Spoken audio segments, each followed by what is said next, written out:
And sir మీరు pan India director Prashanth Neel team నుంచి వస్తున్నారు. ఆయనకి ఓపెనింగ్ కూడా ఆయన వచ్చారు, క్లాప్ కొట్టారు. మళ్ళీ ఇక్కడ కూడా ఒప్పుకోము, ఆ టీంలోకి పంపిందే మేము. ఓకే. నిజమే. ఓహో, అవునా రాజుగారు ఇక్కడే ఇక్కడే ఉన్నాం. ఉంటే అలా కాన్వర్సేషన్ జరుగుతున్నప్పుడు హర్షిత్ ద్వారా ఇలా ఉందంటే వెళ్ళాడు. వెళ్ళి అక్కడ స్ట్రాంగ్ అయిపోయాడు. అక్కడి నుంచి మళ్ళీ ఈ స్క్రిప్ట్ అప్పటిదే ప్రశాంత్ నీళ్ళు అండ్ ఒంబాలే వాళ్ళు ఈ సినిమా ఎప్పుడు చేస్తారని చాలా ఫోర్స్ చేసేవాళ్ళు. సో ప్రశాంత్ గారు చూపించారా సార్ కాపీ రెడీ అయ్యాక? కానీ ఏమన్నా చూసారా? చూసారు. ఏమన్నారు? ఆయన ఫీడ్బ్యాక్ ఏంటి? వెరీ వెరీ హ్యాపీ అండి. చెప్పింది కథ విన్న వాళ్ళల్లో రాజుగారు, హొమ్మాలి ప్రొడ్యూసర్స్, ప్రశాంత్ గారు వీళ్ళందరూ ఫస్ట్ ఆడియన్స్.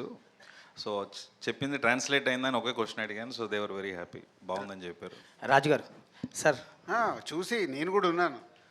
బాగా చేసావు శాండీ, గుడ్, నాకు చూడగానే బాగుంది అనిపిస్తుంది సార్ అని నాతో కూడా చెప్పి, సార్ బట్ బీజిఎం చాలా ఇంపార్టెంట్ ఈ సినిమాకి అన్నాడు. ఇక అప్పుడు ఆయనను పట్టుకున్నా. అప్పటి వరకు ఆయనకు నాకు సంబంధమే లేదు.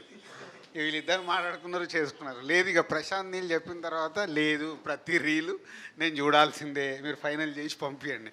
మొన్న నేను అబ్రాడ్లో ఉంటే ఆయన అబ్రాడ్ కూడా పంపించి అప్రూవల్ తీసుకున్నాడు. It's BGM very important. అంటే ఒక కాన్సెప్ట్గా జరిగే సినిమా కాబట్టి బాగా చేశాడు Vijay. Thank you sir. Sir చెప్పే అవకాశం రాలేదు కాబట్టి థ్యాంక్ యూ. బాగా రాజుగారు, డైరెక్టర్ గారు మీకు చెప్తున్నప్పుడు సుహాస్ని సెలెక్ట్ చేసుకోవాలన్న థాట్ అంటే మీకు ఏదైతే ఉందో ముందు అంటే నేను చెప్పాను కదా, సుహాస్ అనుకోలేదు ఈ కథలో.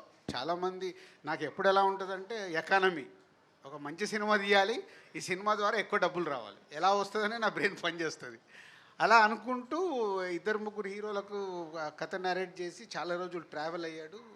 హీరోలందరికీ నచ్చింది, కానీ వాళ్ళకి ఇది ఒకటే కన్ఫ్యూజ్, అంటే ఇలాంటిది చేస్తే ఎలాంటి రియాక్షన్ ఉంటుంది అనేది హీరోలు 100% ఎస్కి రాలేదు.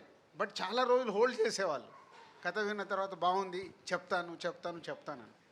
అలా అయిపోయిన తర్వాత ఒక స్టేజ్లో ఇంకా ఈ హీరోలు చేయనప్పుడు ఎందుకులే అని కొన్ని రోజులు పాజ్ ఇచ్చినప్పుడే ప్రశాంత్ నీళ్ళు కానీ అంబాలే వాళ్ళు కానీ మాకు ఇచ్చేయండి, మేము కన్నడలో తీస్తామనేవాళ్ళు. యాక్చువల్ అప్పుడు అనుకున్నాం ఇది కన్నడలో తెలుగు 2 ప్యారలల్గా తీద్దామని అంబాలే వాళ్ళతో కలిపి. కాలేదు, కొన్ని రోజులు పక్కన పెడితే బలగం రిలీజ్ తర్వాత నాకు సడన్గా సుహాస్ది ఒక సినిమా రిలీజ్ అయింది, రైటర్ పద్మభూషణ్. అది చూసా, నచ్చి ఇమీడియట్ సందీప్కి కాల్ చేశాడు. వెంకీ అటు పెళ్ళిలో చెప్పాను, ఇది ఓకే, అది నచ్చింది నాకు. ఇమీడియట్ సందీప్కి చెప్పా, బలగం లాగా కాన్సెప్ట్ సినిమా లాగా వెళ్ళిపో, ఈ అబ్బాయిని కరెక్ట్ ఉంటే ఇమీడియట్ నెక్స్ట్ డే రావడము, తినడం, ఆయన ఓకే చెప్పడం, అలా ఫాస్ట్